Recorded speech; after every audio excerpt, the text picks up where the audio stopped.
Hola, bienvenidos a mi canal de YouTube. Soy Oli Alegría para ustedes y como siempre, pues tratando de sorprenderlos, halagarlos.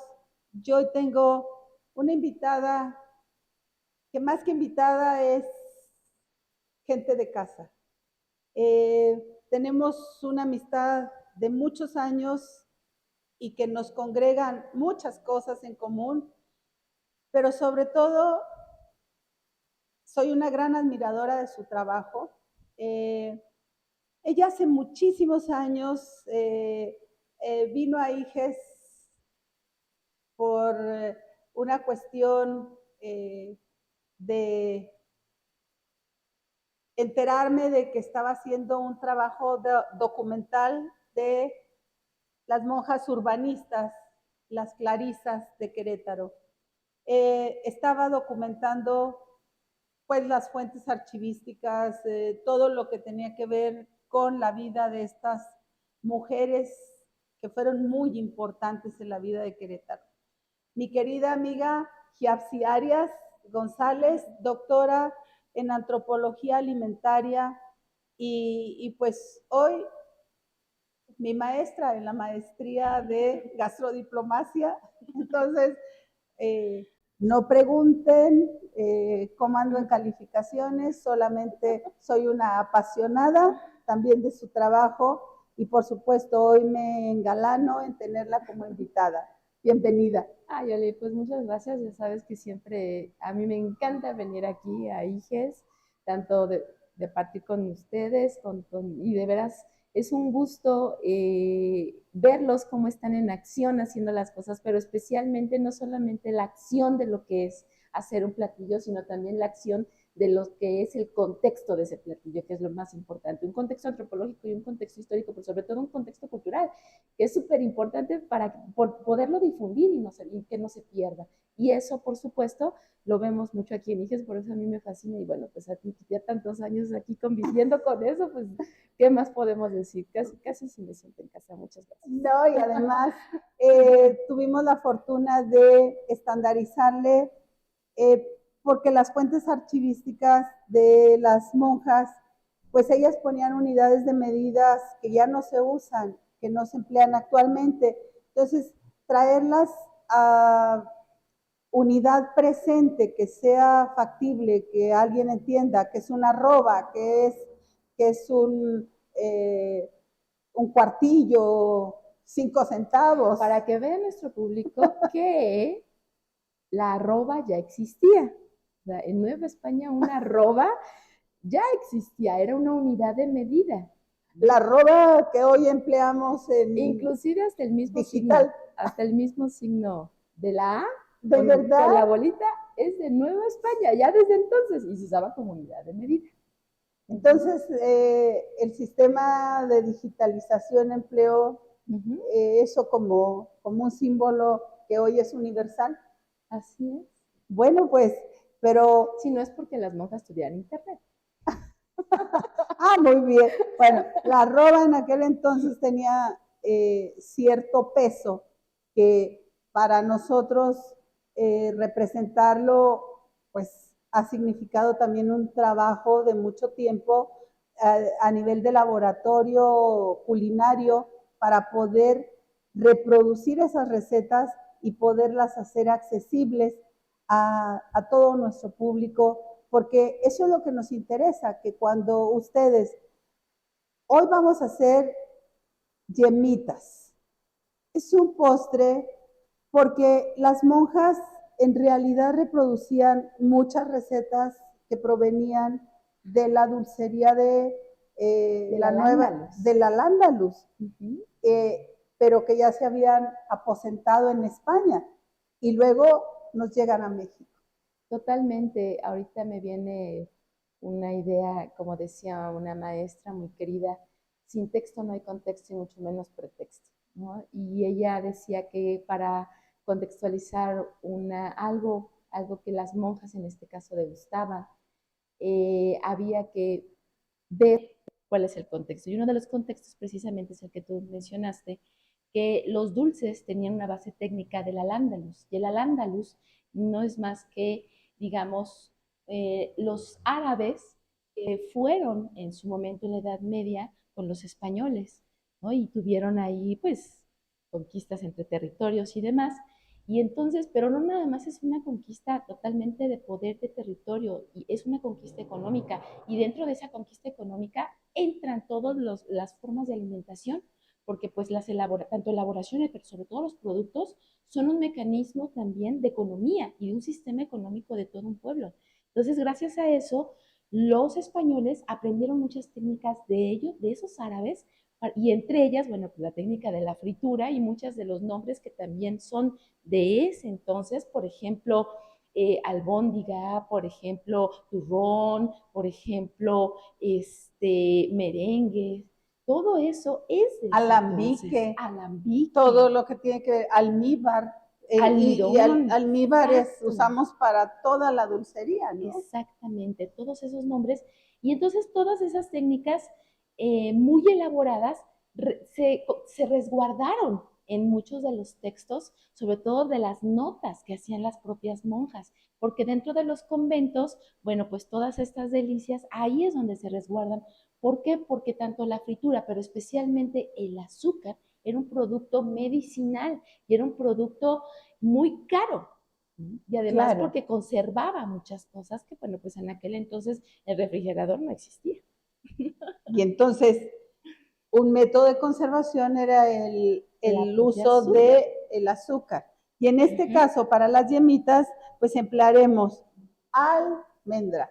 Entonces, almendra. ¿de dónde viene la almendra? Pues también llegó a España con la conquista. Así es. Hablamos de esos periodos de la historia de la humanidad donde un territorio conquista a otro y llega con pues sus saberes y su paladar y su gusto y trata de reproducirlo al lugar donde va, ¿no? Así Entonces, para estas yemitas, que es un postre sumamente sencillo, porque solamente vamos a emplear almendras, un poquito de glucosa, un poco de azúcar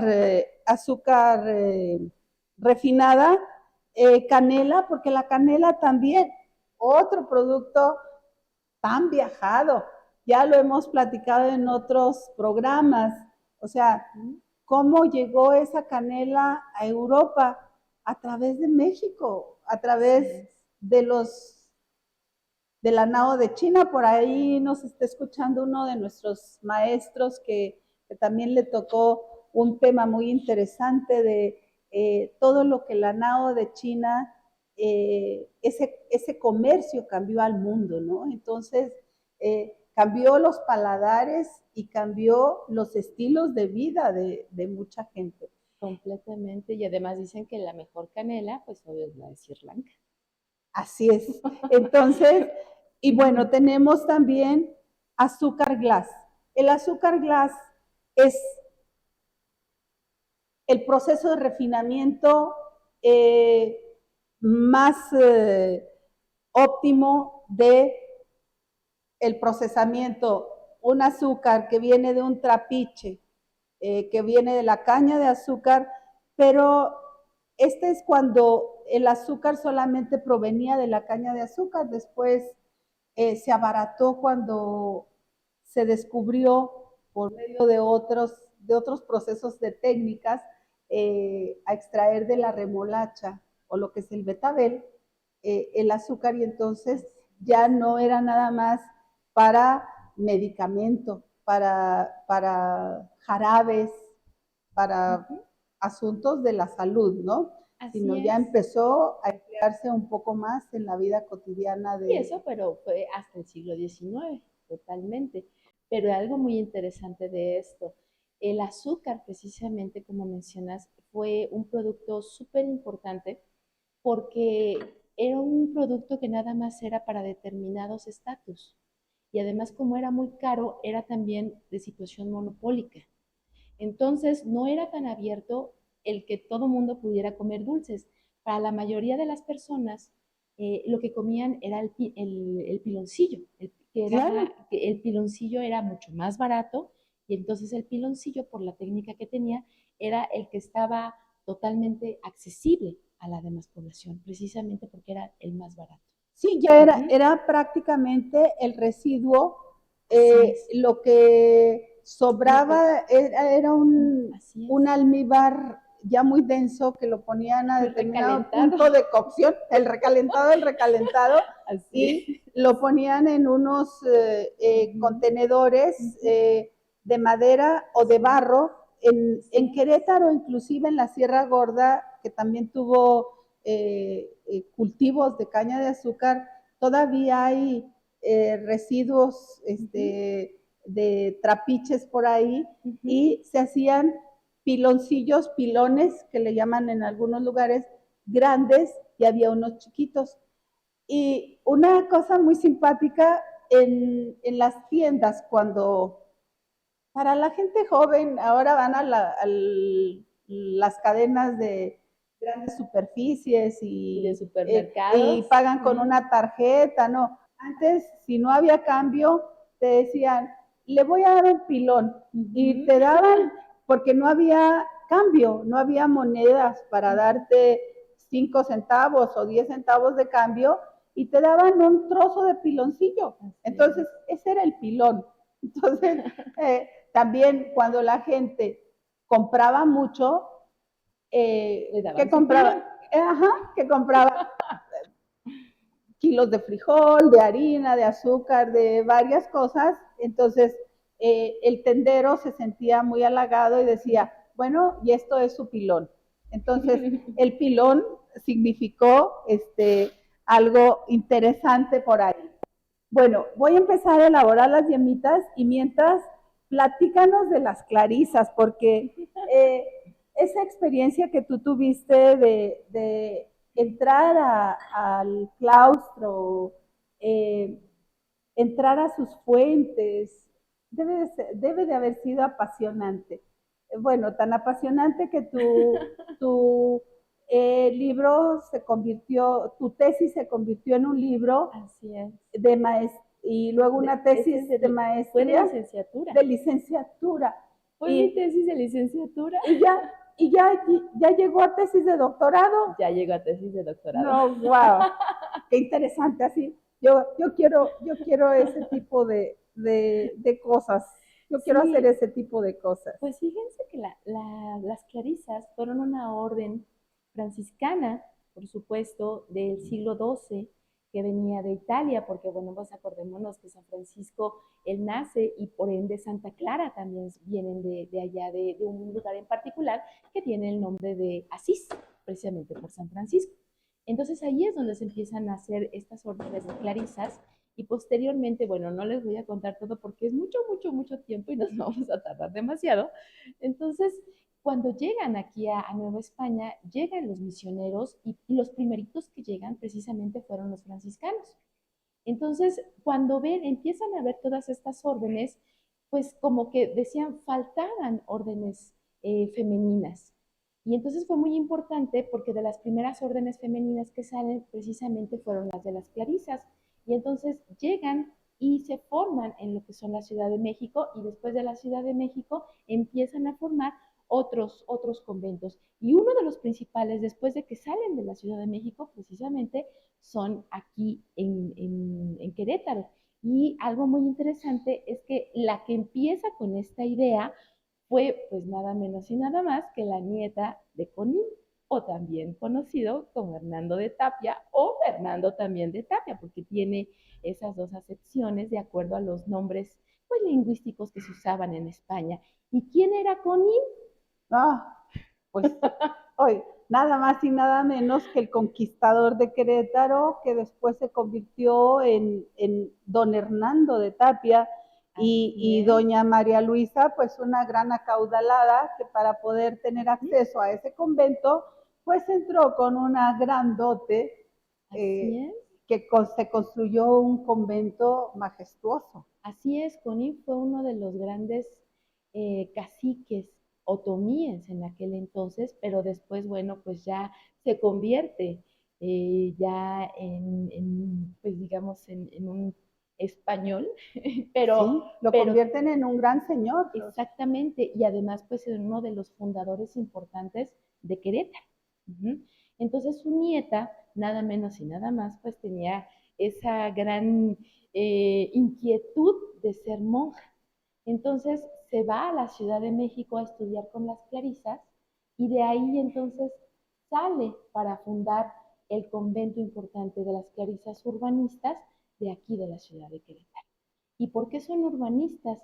Porque tienen, digamos, más permisos económicos para poder tener bienes, tanto territoriales como también, por supuesto, bienes en todo lo que son materiales, y aunque ellas dicen espirituales, pero bueno, es un convento muy importante. Sí, tan solo eran dueñas de grandes haciendas como Hacienda Jurica, Obrajuelos, muchas haciendas en Querétaro, pero También en el norte. se extendían Uh -huh. porque llegaron a ser tan grandes acaudaladas que la gente acudía a pedir dinero prestado y ellas pues les dejaban ahí las escrituras eh, de haciendas que dices que nunca llegaron a conocer. Para no hacer, no perdernos aquí con las yemitas. Con las yemitas, en baño María puse un poco de la glucosa y puse la yema. Antiguamente las yemas las ponían directamente porque, bueno, pues el producto normalmente no se contaminaba, era lo que ahora llamamos orgánico. Bueno, es que en aquel entonces no tenían nombre ni apellido los ingredientes. Todo era, en principio estaba sano el producto. Entonces, lo que nosotros vamos a hacer aquí es hacer un baño María para evitar que la yema vaya a tener algún problema con la salmonela, con los contaminantes que pueda traer una yema cruda. Entonces, antiguamente a los niños les daban una yema cruda con azúcar y hoy es uno de los productos más satanizados por los pediatras porque pues es un gran alergeno en etapa infantil. Entonces, nosotros aquí lo que vamos a hacer es llevar la yema a un punto de ligera, sería como un pochadito, vamos a decir, para matar cualquier bacteria que vaya a traer la yema. Muy bien, y las yemitas eran uno de los dulces predilectos de las caricias urbanistas también. Y bueno, todos los dulces, de hecho, todos los dulces en los conventos fue algo increíble porque fue un boom, fue una explosión de sabores y además también eso le agregamos todas las especias que llegaban y entonces imagínense ustedes que había muchos platillos entre dulces y salados y entonces ese sabor era súper especial en la Nueva España. ¿No? Entonces, y por supuesto, las yemitas era uno de esos dulces que inclusive hasta los utilizaban para regalarlos como, pues como fervor, pero también como favores a algunos personajes importantes como virreyes que iban a visitarlas o por supuesto algunos provinciales, ¿no? O personas que querían ver o también conocer parte de sus elaboraciones. ¿No? Oye, no nada más conocer, deleitarse con aquellos grandes platones imagínate esos platones de dulces que llevaban hoja de oro, que llevaban, tienes en tu libro un postre que se llama pico de oro. Sí. Bueno, y eso viene, ¿por qué? Porque como les habíamos mencionado, una de las técnicas es la técnica del alándalus, y la técnica del alándalus también trae eh, técnicas como conservas, pero también trae unos que se llaman escarchados, plateados y dorados.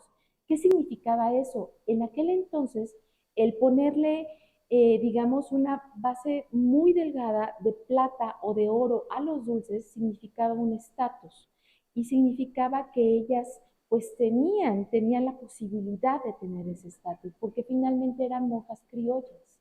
¿Ah? Y por eso también la riqueza de las elaboraciones de sus conventos o dentro de ellos, ¿no? Entonces, imagínense que fue tanta su riqueza que para una monja tenía hasta 6 personas a su servicio. Imagínense eso. Ahora traten de imaginar una monja, ¿de verdad cocinaba la monja o cocinaba a todas las personas que estaban a su servicio? Por eso también era tan rico esas técnicas, porque el servicio podían tener hasta personas negras, podían tener personas lobas, que eran las castas de aquel entonces, que así se les llamaban, las castizas, las mestizas, había de todo, de todas castas. Entonces imagínense, todas esas técnicas fueron tan ricas que por eso sus elaboraciones, como el ejemplo de las yemitas, tenían tanto muchos sabores, tenían todas esas técnicas de conservación y, ¿por qué no, como les mencionaba, ponerles un pedacito de escarcha o de oro o de plata dentro de sus dulces, que era el dorado o el plateado también de los frutos o de algunas elaboraciones de estas monjas, que fue una de las cosas que yo creo que salen de este convento, ¿no? Como también algo muy importante, los productos del lugar, ¿no? Que también es algo, es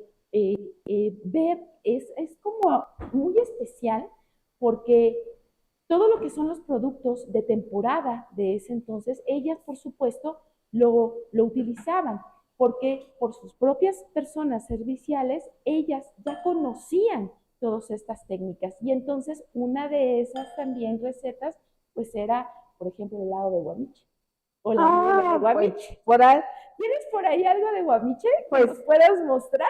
Pues da la casualidad que dentro de tus placeres que te dio esta investigación fue Sí. entrar en contacto con un fruto del desierto. El amor al guamiche.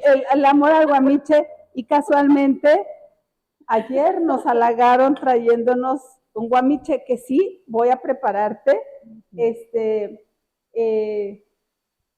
para cerrar con broche de oro una yemita con un vasito de agua de guamiche. Pues miren, siguiendo la técnica, poché la yemita, la yema de huevo con la glucosa.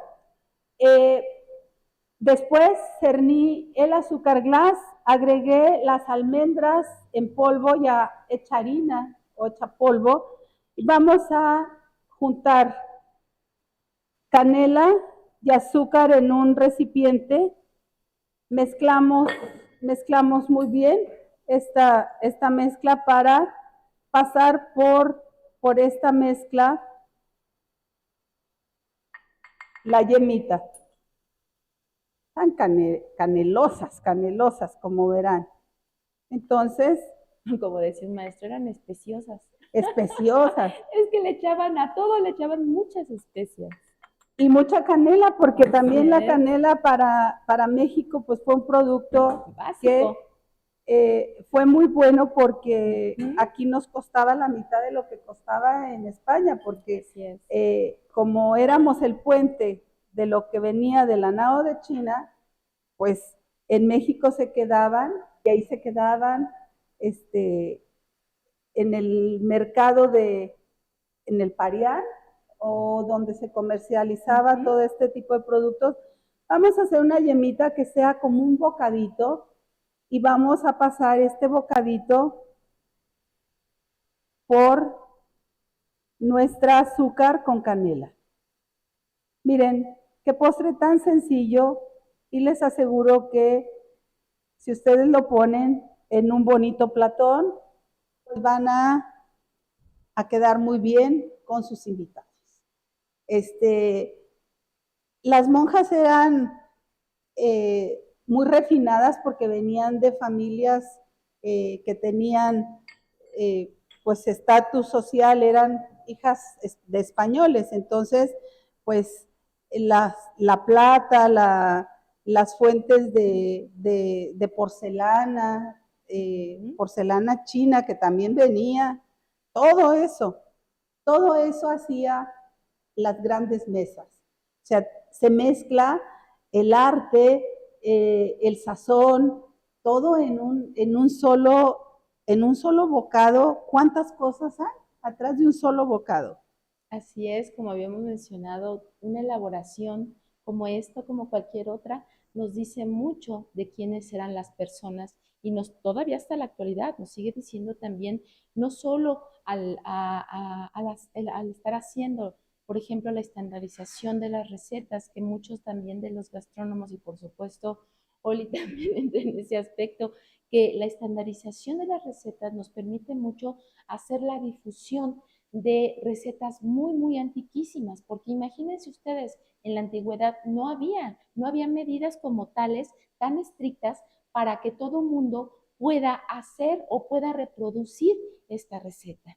Entonces, una de las cosas, a partir precisamente de esa estandarización, bueno, pues ya nos permite tener un poquito de conocimiento sobre cómo era, por ejemplo, inclusive hasta cómo podría haber sido el sabor o cómo podría haber sido la forma, ¿no? O también como hemos estado viendo la difusión de las cocciones, de las técnicas. Entonces, para poder hacerlo de difusión, también la estandarización es importante. Pero ojo, como bien lo platicamos, que el contexto histórico dentro de los archivos también es muy importante para no perder precisamente el significado de todas estas claro.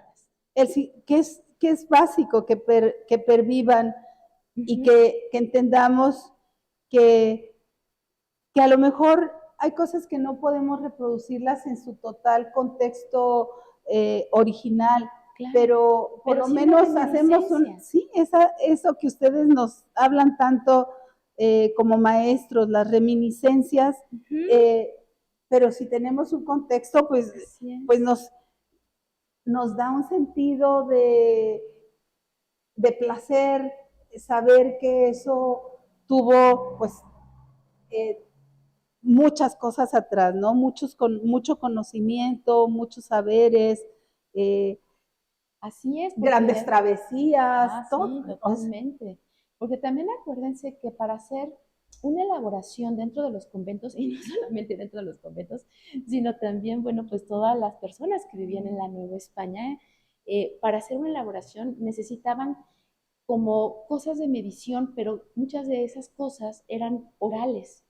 Y una de las oralidades, precisamente para medir la cocción de algo, pues eran, por ejemplo, algunas canciones de las mismas, de los coros de las mismas monjas, o también, por supuesto, que eran los tiempos, marcaban los tiempos. O también la oración. Las oraciones. Y una de ellas, pues, era la oración de San Pascual Bailón, que yo me acuerdo, me voy a permitir pasarme de este lado. Yo me acuerdo muy bien, no sé si tú recuerdas, las oraciones de San Pascual Bailón.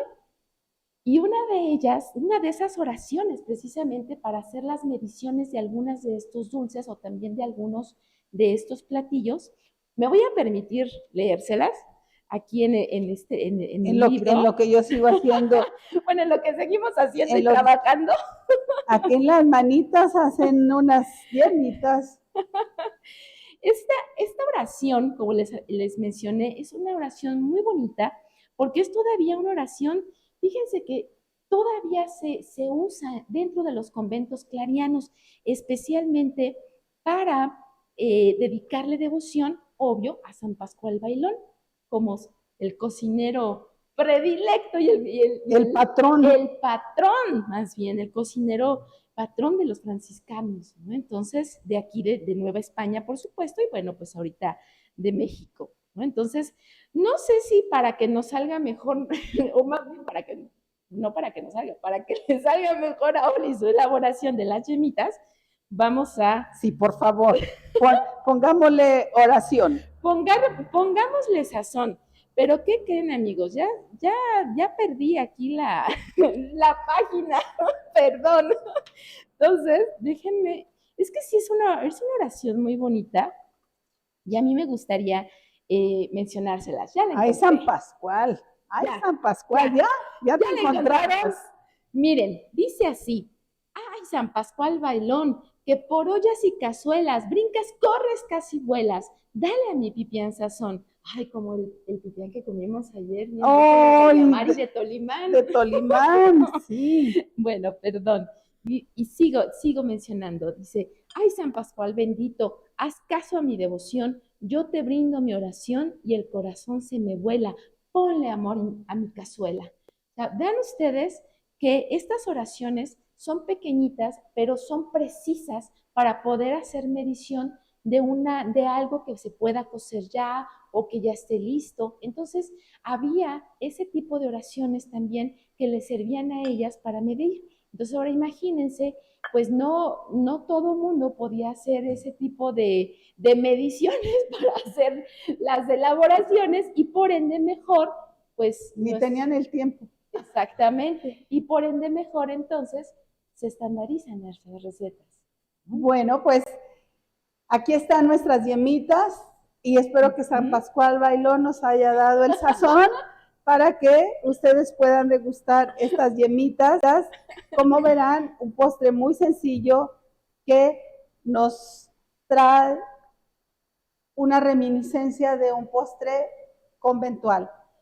¿Y quién mejor que nuestra historiadora, quien hizo todo este trabajo documental y que tuvimos el placer de servir un gran cóctel para la presentación del libro, donde reprodujimos como 18 recetas, como 9 saladas y 9 dulces en un cóctel muy lindo por el aniversario de 480 y tantos años de la fundación de las Clarisas, ¿verdad?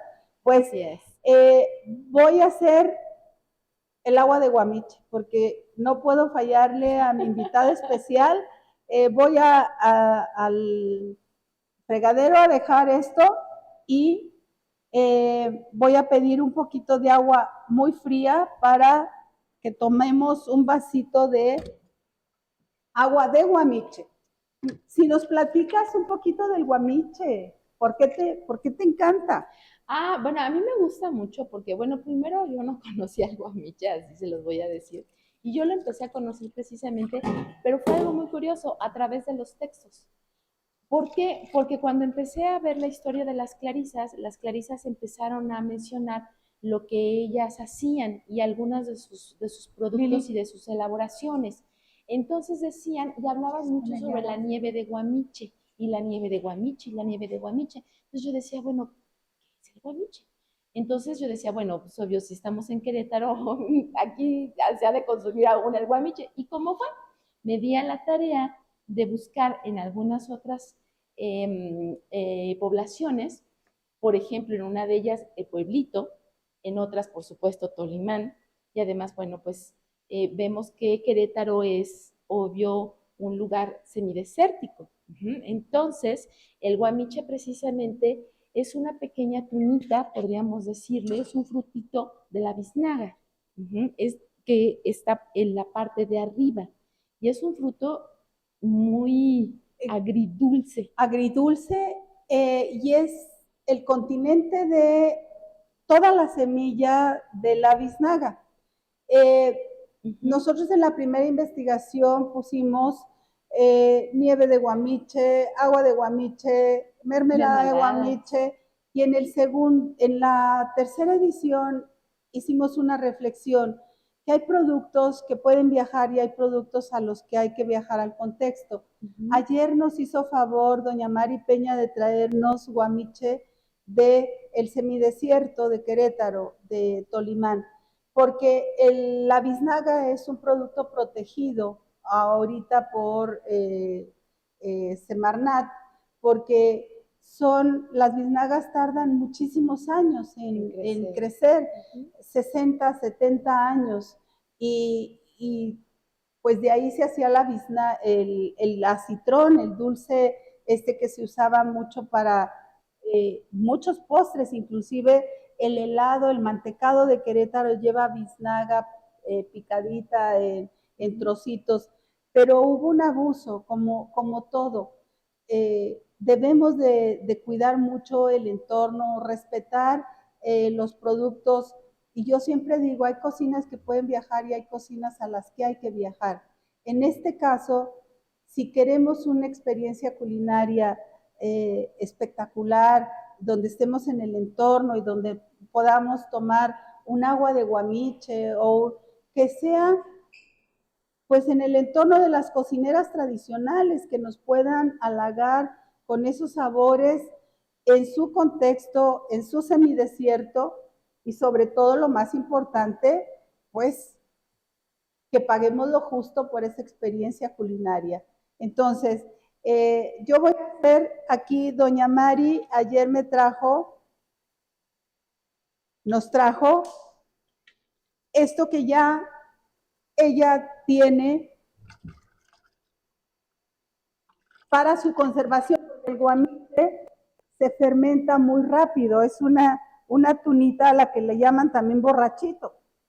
Entonces, como fermenta muy rápido, lo que tenemos que hacer es conservarla con un poco de azúcar. No sé si me vaya a resultar esto o lo... Voy a hacer un experimento rápido que creo que va a ser más fácil. Se me hace que debo de meterme más seguido a la cocina. La doctora le hicimos que se pusiera un mandil porque ella muchas fuentes archivísticas y todo, pero poco se mete a la cocina. Entonces, hoy quisimos que nos halagara portando un mandil para que se sienta que forma parte de la cocina. Entonces, esto ya viene endulzado. El guamiche sí lo pueden conseguir en los mercados sobre todo de estas comunidades como Bernal, Tolimán.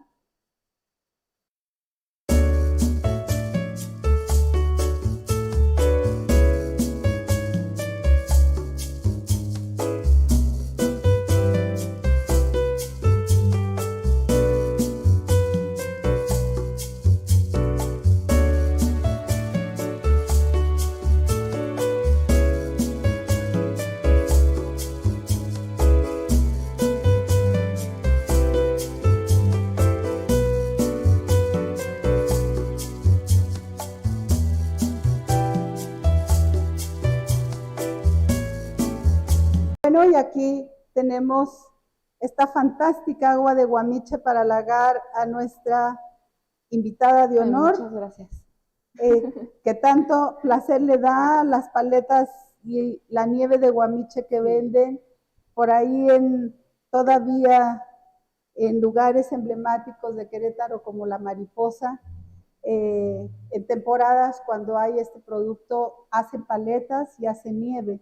Entonces, pues salud por las clarisas urbanistas. Por las clarisas y por todo nuestro trabajo documental que has puesto a la mano para que tengamos posibilidad de transmitir y de ser portadores también a través de este tipo de canales, de espacios que hoy por hoy estamos creando como un espacio donde nos interesa que nos comenten qué les parecen los contenidos de nuestros programas.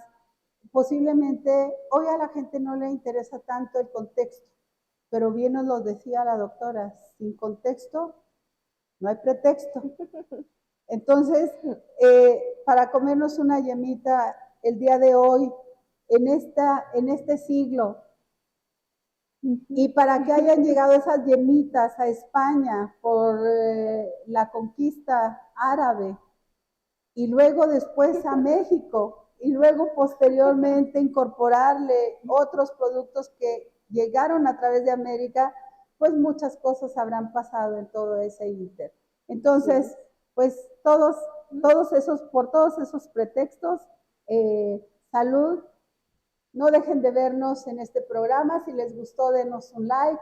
Y por favor, opinen, porque en la medida que ustedes nos retroalimenten, tendremos temas de interés para ustedes. Este es el canal de YouTube de Oli Alegría con su invitada especial, mi querida doctora Yapsi Arias González. Muchas gracias. Escritora de muchos libros. Googleenla porque verán toda su trayectoria académica. Una gran académica y un referente ya en fuentes para los historiadores de México. Salud, este es Oli Alegría para ustedes. Nos vemos en una próxima emisión de Oli Alegría.